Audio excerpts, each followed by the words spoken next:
Et bonjour, bonjour. Nous sommes le lundi 9 juin 2025. Et oui, j'ai pas fait le tirage de la semaine hier, je le fais aujourd'hui. Nous sommes lundi de Pentecôte. Depuis 2-3 jours, nous sommes dans des énergies qui sont, euh, je vais dire, secouantes. Il y a des choses qui se placent, il y a des choses qui disparaissent, il y a des choses qui... Oui, en fait, à l'occasion de choses qui disparaissent, il y a des choses qui se mettent en place. Voilà, j'espère que c'est clair. Voilà, donc on va procéder au tirage. Je vous rappelle qu'il y a une pleine lune cette semaine. Oups, trop de cartes. Pleine lune mercredi, donc après-demain. Nous sommes aujourd'hui déjà dans l'énergie de cette pleine lune.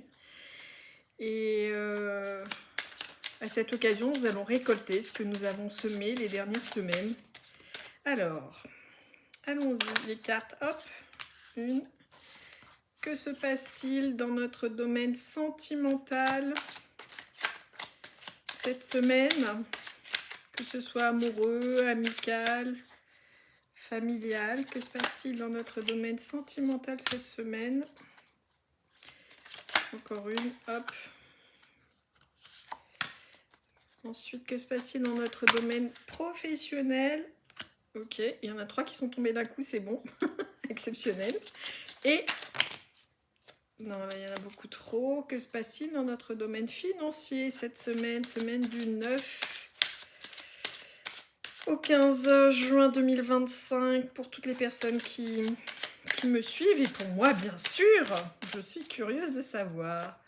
Alors, domaine financier cette semaine, que se passe-t-il? Qu'avez-vous à nous dire? Ah, alors, ça va sauter, ok. J'allais dire, je vais les sortir comme ça, mais non. Alors, celle-ci, celle-ci, celle-ci et celle-ci, hop. Et le conseil de la semaine, dans l'oracle de Sandrine Muller, les guerriers de lumière, hop, c'est celle-ci. Alors, au niveau sentimental, qu'avons-nous? Ouh, des cartes qui ressemblent un petit peu à ce qu'on a déjà eu. Je ne sais pas si vous les voyez.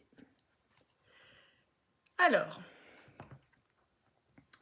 celle-ci, dans un sens ou dans l'autre, c'est pareil. Il n'y a pas de signification à l'envers, à l'endroit. Celle-ci, c'est l'environnement. Donc, on parlait de tirage sentimental. Celle-ci, c'est tout ce qui est familial, amical, professionnel, voilà. Donc, c'est votre entourage.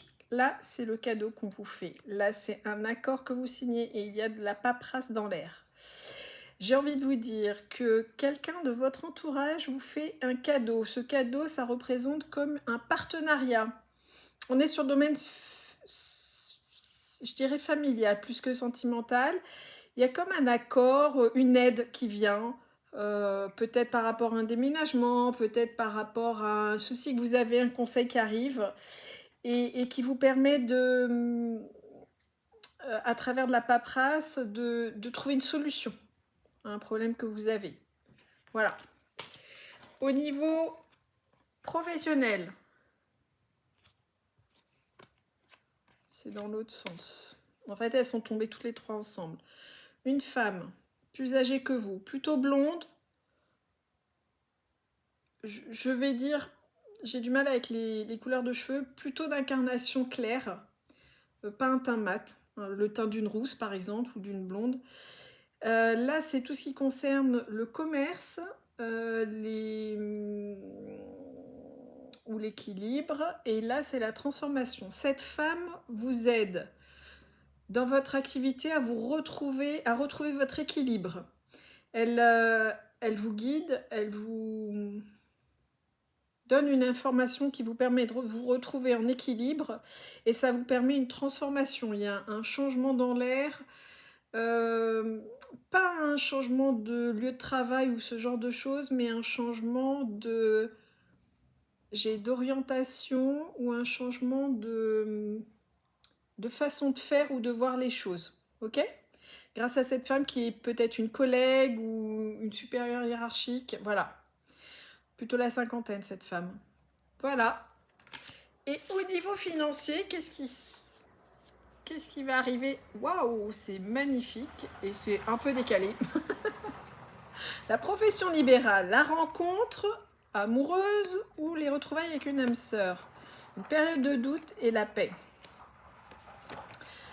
Donc, quelqu'un ayant une profession illibérale que vous allez rencontrer, c'est comme si vous vous étiez déjà connu. C'est des retrouvailles avec une âme sœur. En fait, vous vous comprenez sans même se parler. En fait, vous comprenez ce que cette personne vous explique sans même qu'elle aille au bout de son explication. Ça vous fait... Ça peut être un banquier, hein. Ça vous fait vous poser des questions. Est-ce que je dois lui faire confiance? Est-ce que je suis dans le juste? Est-ce que j'ai fumé la moquette? Et en fait, vous avez la paix derrière. Donc, quelle que soit la discussion que vous avez avec cette personne, dont vous comprenez même la signification à travers les lignes, quelles que soient les questions que vous vous posez, c'est OK. Tout va bien. D'accord ? Et le conseil de la semaine avec l'oracle Les Guerriers de Lumière de Sandrine Muller. Hop, voilà, comme ça vous l'avez sous les yeux. Ton talent est infini. Vous avez le pouvoir de contacter vos vies antérieures afin d'y puiser la créativité qui vous permettra d'exprimer votre talent. Et je vous fais remarquer que vous avez un papillon là, comme là. Je suis morte de rire. Il y a quelque chose qui change cette semaine. Il y a une transformation intérieure, plutôt je dirais au niveau professionnel. Alors c'est pas... Dans les semaines précédentes, avec les runes et tout ça, je vous ai annoncé un changement de poste, mutation, ce genre de choses. Là, c'est pas ça, c'est vraiment intérieurement, votre façon de fonctionner dans le milieu professionnel change. Voilà, très belle semaine à tous.